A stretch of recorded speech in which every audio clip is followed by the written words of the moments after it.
Hello, ये number है तो मोला परेशान कर डरिज भाई। हेलो, काखर ले बात करना है? हेलो, हाँ मोला तो ले बात करना रिश्ते जी। मोर ले बात करना है? मोर ले का बात करना है? ले ना बता दे। बताओ। बता ना। हाय हेलो कही के गोठिया ले वो बतेरा ले वो तोर मोबाइल फोन मा। हाय हेलो कही के गोठिया ले वो बतेरा ले वो तोर मोबाइल फोन मा। घेरी बेरी भेजे तोला मिस कॉल, घेरी बेरी भेजे तोला मिस कॉल, फिल्मी गाना रिंग टोन मा। तोरा तोर संगे कैसे गोटियाओगा बतेराओ ना मोरे मोबाइल फोन मा। तोरा तोर संगे कैसे गोटियाओगा बतेराओ ना ए मोरे मोबाइल फोन मा। हाँ मोरे मोबाइल फोन मा। घेरी बेरी करे मोला मिस कॉल, घेरी बेरी करे मोला मिस कॉल, फिल्मी गाना रिंगे टोन मा। हाय हेलो कही के गोटिया ले वो बतेरा ले वो तोर मोबाइल फोन मा। हाय हेलो कही के गोटिया ले वो बतेरा ले वो तोर मोबाइल फोन मा।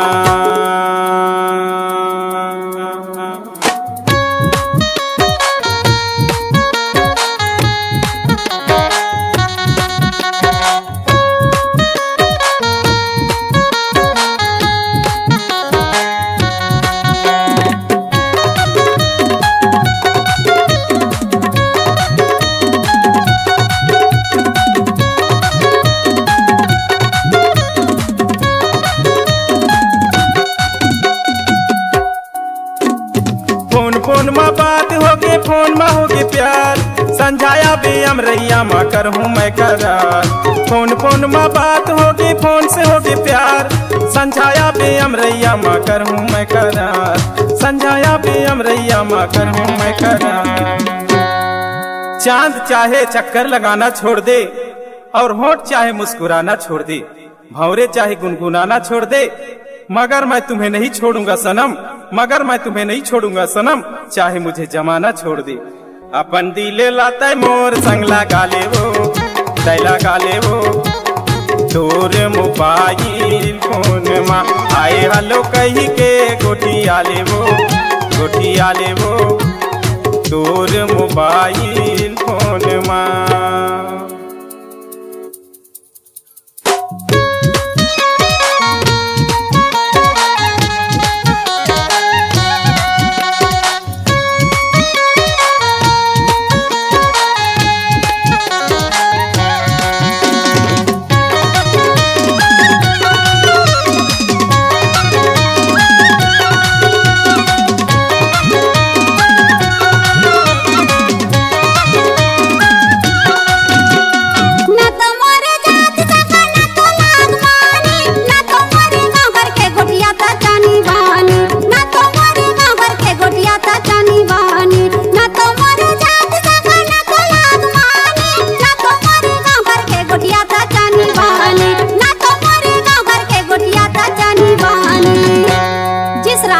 तुम चल पड़े हो उस रास्ते से रुख अपना मोड़ दो।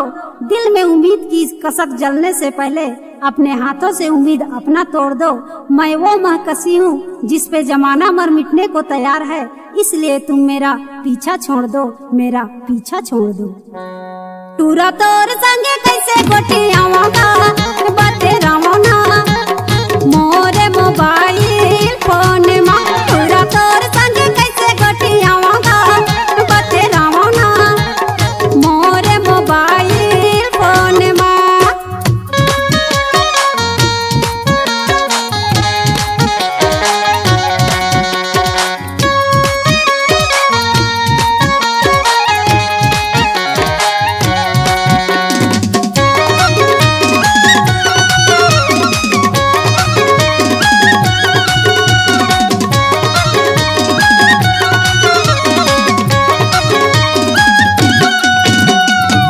रेडी हो जाता है कोई खुलवा लेना खाता, ब्रह्म ऋषि हा लिखे हवे तोर मोर माया के नाता। रेडी हो जाता है कोई खुलवा लेना खाता, ब्रह्म ऋषि हा लिखे हवे तोर मोर माया के नाता। ब्रह्म ऋषि हा लिखे हवे तोर मोर माया के नाता। तोरा तोर